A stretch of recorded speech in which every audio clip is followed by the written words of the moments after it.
Salve, salve Virgínios e Virgínias! Começa agora o 7º episódio do Lombada News, o programa feito para você que não conhece Virginia Woolf, para você que conhece, mas tem medo dela, e para você que, assim como eu, já superou o medo e se apaixonou por essa diva inglesa da literatura. Vamos falar sobre ela e vamos falar também sobre Mrs. Dalloway, o livro que é considerado o divisor de águas. A Quebra do Átomo, o livro de milhões. Vamos pular a vinheta hoje, produção? Só hoje? Vamos pular a vinheta? Vamos? Porque eu fico pilhado falando de Virginia Woolf, então vamos direto ao assunto. Estamos em frente à casa.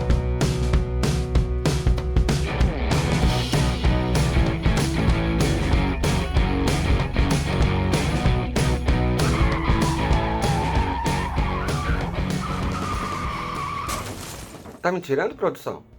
Hein? Tá me tirando? Não? Estamos em frente... Depois desse episódio, pode recolher suas coisas. Pode recolher. Estamos ao vivo, em frente a Monkey House, casa onde morou Leonard e Virginia Woolf, em Sussex, na Inglaterra, e onde, em 1917, fundaram uma pequena editora, a Hogarth Press, onde se reunia lá a panelinha literária deles, chamada Grupo Bloomsbury, e talvez tenha sido dentro dessa mesma casa que Virginia Woolf, em 1925, concatenou a primeira frase do seu livro mais famoso. Mrs. Dalloway disse que ela mesma compraria as flores. Assim começa um dos livros mais importantes do século XX e do modernismo, depois do qual, junto a Ulisses, de James Joyce, o romance já não pôde mais ser compreendido da mesma maneira. Clarissa Dalloway foi comprar flores, provavelmente nessa rua, a Bond Street, para dar uma festa para a burguesia dos anos 1920, em uma sociedade que se reconstrói depois de uma Primeira Guerra Mundial que parece não ter acabado, e é isso. Um dia na vida de uma mãe burguesa cinquentona pós-guerra. No final da história acontece... e fim. Mas o que pega mesmo o leitor e a leitora nessa obra é a densidade da narração. Muitos se perguntam se animais têm alma. Já eu, depois de ler Mrs. Dalloway, me pergunto se livros têm alma. Os de Virginia Woolf eu acho que têm.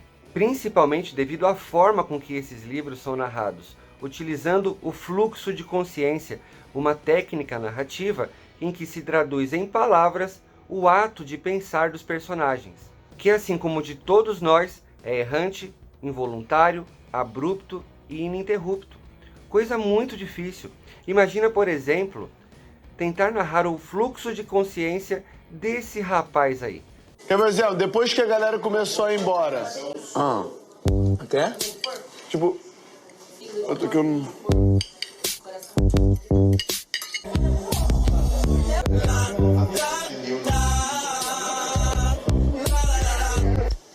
Além de Mrs. Dalloway, outros livros de Virginia Woolf também exploram essa técnica. As capas que aparecerão aqui do lado são todas da editora Autêntica. Flush, de 1933, é a biografia de um Cocker Spaniel, uma história sobre gênero e classe narrada pelo ponto de vista de um cão. Para Virginia Woolf, escrever Flush foi um passatempo literário, um descanso depois de ter escrito uma de suas obras mais complexas, As Ondas, de 1931, em que ela traduz em palavras os pensamentos, o fluxo de consciência de 6 personagens, da infância até a velhice. Ao Farol é meu livro preferido da autora. Já li, reli e relerei, que narra a história de uma família parecida com a da Virginia, em uma casa de veraneio parecida com a que Virginia Woolf passou a sua infância, na Baía de St. Ives, perto de um farol que de fato existe, o farol de Goodrevy. Orlando também é um dos livros mais celebrados da autora. A Orlando, ou O Orlando, vive 300 anos dentro desse livro que explora mais detidamente o gênero e a homossexualidade.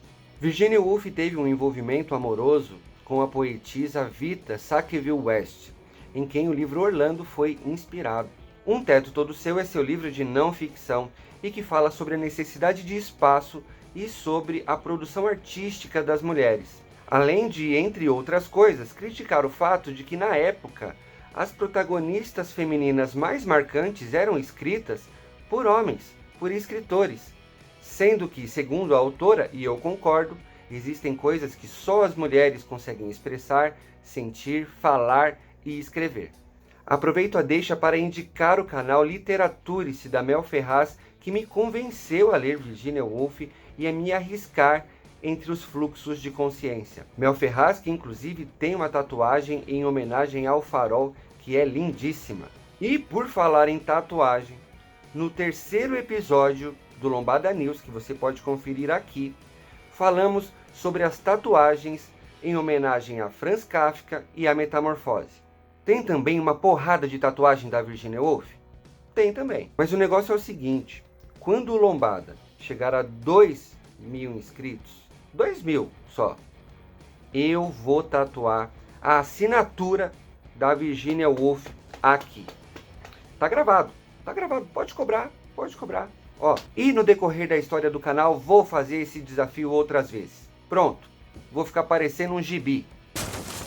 Se você já foi picado pelo mosquitinho da Virginia Woolf, vai me entender, eu sei que você vai me entender, quando eu for pedante aqui, já sento, e disser que meu aniversário tá logo ali em abril, mês que vem, e que viria muito a calhar ganhar esse presente em Editora Antofágica. Não, pô, eu falei que essa escritora é mágica. Quando eu cortar meu bolo de aniversário de baixo para cima, eu vou mentalizar. Mrs. Dalloway da Antofágica, Mrs. Dalloway da Antofágica, Mrs. Dalloway da Antofágica. Olha só isso. As ilustrações são de Sabrina Guevara. Sem falar dessa diagramação. É um colírio. Você tem acesso às primeiras páginas da maioria dos livros à venda na Amazon, clicando em Dê uma olhada. No caso de fazer isso com os livros da Editora Antofágica, é um caminho sem volta. Já tem também edição da Antofágica para Um Teto Todo Seu. Se liga nessa capa. É uma perdição. Os links da Antofágica estão aqui na descrição do vídeo. Precisamos falar também sobre o livro As Horas, de Michael Cunningham, que ganhou o prêmio Pulitzer em 1999 e que virou filme, estrelado por Nicole Kidman, Meryl Streep e Julianne Moore. E que conta 3 histórias. A da própria Virginia, terminando de escrever Mrs. Dalloway em meio a crises de depressão. A de uma dona de casa grávida nos anos 1950, profundamente afetada e obcecada pelo livro. E a de Clarissa, uma editora de livros dos dias atuais que sente estar vivendo os mesmos dilemas de Mrs. Dalloway. Tem ainda outro filme, chamado Vita e Virginia, sobre o seu relacionamento amoroso com a poetisa Vita Sackville West. Virginia também virou título de peça de teatro, que virou título de filme, que virou título de música de James Brown.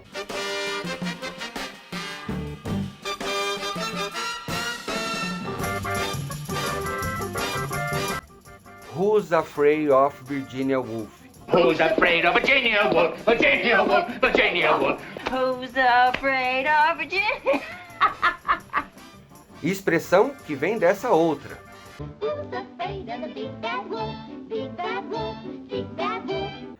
Em 28 de março de 1941, com 59 anos, Virginia Woolf escreveu uma carta ao marido Leonard, que passou toda a vida ao seu lado, e que dizia assim: Querido, tenho certeza de que enlouquecerei novamente. Sinto que não podemos passar por outros daqueles tempos terríveis. E desta vez não vou me recuperar. Começo a escutar vozes e não consigo me concentrar. Por isso estou fazendo o que me parece ser a melhor coisa a fazer. Você tem me dado a maior felicidade possível. Você tem sido, em todos os aspectos, tudo o que alguém poderia ser. Não acho que 2 pessoas poderiam ter sido mais felizes até a chegada dessa terrível doença. Não consigo mais lutar. Sei que estou estragando a sua vida, que sem mim você poderia trabalhar, e você vai, eu sei. Veja que nem sequer consigo escrever isso apropriadamente. Não consigo ler. O que quero dizer é que devo toda a felicidade da minha vida a você. Você tem sido inteiramente paciente comigo e incrivelmente bom. Quero dizer que, todo mundo sabe disso, Se alguém pudesse me salvar, teria sido você. Tudo se foi para mim, menos a certeza da sua bondade. Não posso continuar a estragar a sua vida. Não creio que 2 pessoas poderiam ter sido mais felizes do que nós. V. Depois disso, após uma vida de depressão e outros problemas psicológicos, Virginia Woolf colocou seu casaco, encheu os bolsos com pedras e caminhou em direção ao rio Ouse, onde se afogou. Seu corpo foi encontrado só 3 semanas depois por um grupo de crianças que brincavam à margem do rio. Aqui eu quero abrir um parênteses no programa para ressaltar o trabalho da CVV, Centro de Valorização da Vida, que realiza apoio emocional e prevenção do suicídio, atendendo voluntária e gratuitamente todas as pessoas que querem e precisam conversar. E vamos terminar esse 7º episódio do Lombada News com o nosso correspondente. Sim, que remou até o farol de Godrevy, mas não para entrevistar Virginia Woolf, porque eu contei para ele tudo o que houve, e depois de saber tudo que agora vocês também já sabem sobre Virginia Woolf, o coitado se apaixonou perdidamente por ela. Então, quem diria, hein? O nosso correspondente compôs uns versinhos sinceros e apaixonados para Virginia Woolf. Antes disso, eu me despeço. Deixo aqui aquele lembrete de like, inscrição no canal do Lombada, segmento e compartilhamento nas redes sociais. E mulheres, já sabem, né? Vocês mesmas devem comprar as flores. Com vocês, o nosso nunca antes visto, apaixonado correspondente.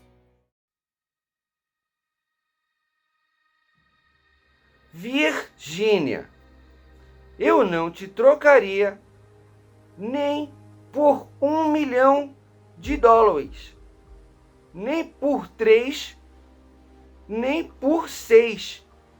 Eis que troco, isso sim, todos meus stories por uma única história cantiga, todos meus TBTs por uma única memória contigo. Por tu, deixo o Lombada News, os rios e os views, e com pedras nos bolsos, me deito de peito no leito de todos os rios, para que eu possa te ver já, para que tu possa, Virgínia. Tá bom, não é?